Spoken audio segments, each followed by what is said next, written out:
ನಮಸ್ಕಾರ ಎಲ್ರಿಗೂ. ನಾನಿವತ್ತು ಬಂದಿದ್ದೀನಿ ಯಶವಂತಪುರ ರೈಲ್ವೆ ಸ್ಟೇಷನ್. ನಾನಿವತ್ತು ಯಶವಂತಪುರ ರೈಲ್ವೆ ಸ್ಟೇಷನಿಂದ ಕೇರಳದ ಕಣ್ಣೂರಿಗೆ ಹೋಗ್ತಾ ಇದ್ದೀನಿ. ಇದು ನಾನು ಹೋಗ್ತಾ ಇರುವಂಥ ಟ್ರೈನು. ಇದು ನಮಗೆ ಯಶವಂತಪುರದಿಂದ ರಾತ್ರಿ 8 ಗಂಟೆಗೆ ಹೊರಟು ನೆಕ್ಸ್ಟ್ ಡೇ ಮಾರ್ನಿಂಗ್ ಕಣ್ಣೂರಿಗೆ ರೀಚ್ ಆಗುತ್ತೆ. ನಾವಿಲ್ಲಿ ಫ್ರೆಶ್ ಅಪ್ ಆಗೋದಕ್ಕೆ ಅಂತ ರೂಮ್ ಮಾಡಿದ್ರೆ 1 ಡೇ ರೂಮ್ ಚಾರ್ಜಸ್ ಫುಲ್ ನಮಗೆ ವೇಸ್ಟ್ ಆಗುತ್ತೆ. ಅದಕ್ಕೋಸ್ಕರ ಕಣ್ಣೂರಲ್ಲೇ ಇರೋವಂಥ ರೈಲ್ವೆ ಸ್ಟೇಷನಲ್ಲೇ AC ವೇಟಿಂಗ್ ರೂಮ್ ಇರುತ್ತೆ. ಇಲ್ಲಿ ನಾನು 30 ರೂಪೀಸ್ ಕೊಟ್ಟು ಪರ್ ಅವರ್ಗೆ ಬುಕ್ ಮಾಡಿದ್ದೀನಿ. ಇಲ್ಲಿ ನಮಗೆ ಸ್ನಾನಕ್ಕೆ ಕೂಡ ವ್ಯವಸ್ಥೆ ಇದೆ, ಆದರೆ ಇಲ್ಲಿ ಬಿಸಿನೀರಿನ ವ್ಯವಸ್ಥೆ ಇರೋದಿಲ್ಲ, ತಣ್ಣೀರಿನ ವ್ಯವಸ್ಥೆ ಮಾತ್ರ. ಇಲ್ಲಿ ನೀವು ಸ್ನಾನ ಕೂಡ ಮಾಡ್ಕೊಬೋದು. ಸ್ನಾನ ಮಾಡಿ ರೆಡಿ ಆದಮೇಲೆ ಇಲ್ಲಿ ರೈಲ್ವೆ ಸ್ಟೇಷನಿಂದ ದೇವಸ್ಥಾನಕ್ಕೆ ಆಟೋ ಬುಕ್ ಮಾಡ್ಕೋಬೇಕಾಗತ್ತೆ. ಇವರು 700 800 ರೂಪೀಸ್ ಹೇಳ್ತಾರೆ. ನಾನು ಇಲ್ಲಿ 600 ರೂಪೀಸ್ ಕೊಟ್ಟು ಬುಕ್ ಮಾಡ್ಕೊಂಡಿದ್ದೀನಿ. ಸೀಸನ್ ವೈಸಲ್ಲಿ ಹೆಚ್ಚು ಕಡಿಮೆ ಆಗ್ಬೋದು. ಅಂದಾಗೆ ನಾವಿವತ್ತು ಹೊರಟಿರೋದು ಕೇರಳದಲ್ಲಿರುವಂಥ ಮಡಾಯಿಕಾವು ಅನ್ನೋ ದೇವಸ್ಥಾನಕ್ಕೆ. ಈ ದೇವಸ್ಥಾನದ ವಿಶೇಷತೆ ಏನು ಅಂದರೆ ಇಲ್ಲಿ ಶತ್ರು ಸಂಹಾರ ಪೂಜೆ ಅನ್ನೋದನ್ನು ಮಾಡ್ತಾರೆ. ಈ ಶತ್ರು ಸಂಹಾರ ಪೂಜೆ ಮಾಡಿಸ್ಬೇಕು ಅಂದರೆ ನೀವು ಒಬ್ಬರಿಗೆ 350 ರೂಪಾಯಿ ಕೊಟ್ಟು ಟೋಕನ್ನ ತಗೋಬೇಕಾಗತ್ತೆ.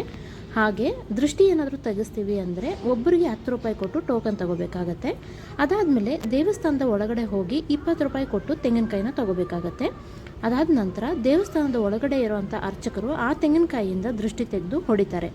ಅಂದಹಾಗೆ ಇದು ಒಂದು ಅಮ್ಮನವರ ದೇವಸ್ಥಾನ ಆಗಿರೋದ್ರಿಂದ ತುಂಬ ಒಳ್ಳೆ ಪಾಸಿಟಿವ್ ಎನರ್ಜಿ ಅಂತೂ ನನಗೆ ಫೀಲ್ ಆಯಿತು.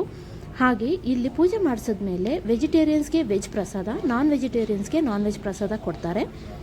ನಾನ್ ವೆಜಿಟೇರಿಯನ್ಗೆ ಚಿಕನ್ ಪ್ರಸಾದ ಕೊಡ್ತಾರೆ. ಹಾಗೆ ವೆಜಿಟೇರಿಯನ್ಸ್ಗೆ ಹೆಸರು ಕಾಳು, ಅವಲಕ್ಕಿ ಹಾಗೆ ಸ್ವೀಟ್ ಪೊಂಗಲ್ನ ಕೊಡ್ತಾರೆ. ಶತ್ರುಗಳು ಯಾರಿಗೆ ತಾನೇ ಇರಲ್ಲ ಹೇಳಿ? ದೂರದ ಶತ್ರುಗಳಿಗಿಂತ ಜೊತೆಲಿರೋ ಶತ್ರುಗಳೇ ಹೆಚ್ಚು. ಹಾಗಾಗಿ ಪ್ರತಿಯೊಬ್ಬರು ಬಂದು ಈ ಶತ್ರು ಸಂಹಾರ ಪೂಜೆನ ಮಾಡಿಸ್ಕೊಳ್ಳಿ, ಒಳ್ಳೆಯದಾಗತ್ತೆ ಅಂತ ಹೇಳ್ತೀನಿ. ಸೊ ಈ ದೇವಸ್ಥಾನದ ದರ್ಶನ ಎಲ್ಲ ಮುಗಿಸಿ ನಾವು ಆಚೆ ಬಂದಮೇಲೆ ನಮಗೆ ಇಲ್ಲಿ ಅನ್ನದ ಪ್ರಸಾದ ಕೂಡ ಕೊಡ್ತಾರೆ. ಈ ಅನ್ನದ ಪ್ರಸಾದಕ್ಕೆ ಯಾವುದೇ ಚಾರ್ಜಸ್ಸು ಇರೋದಿಲ್ಲ.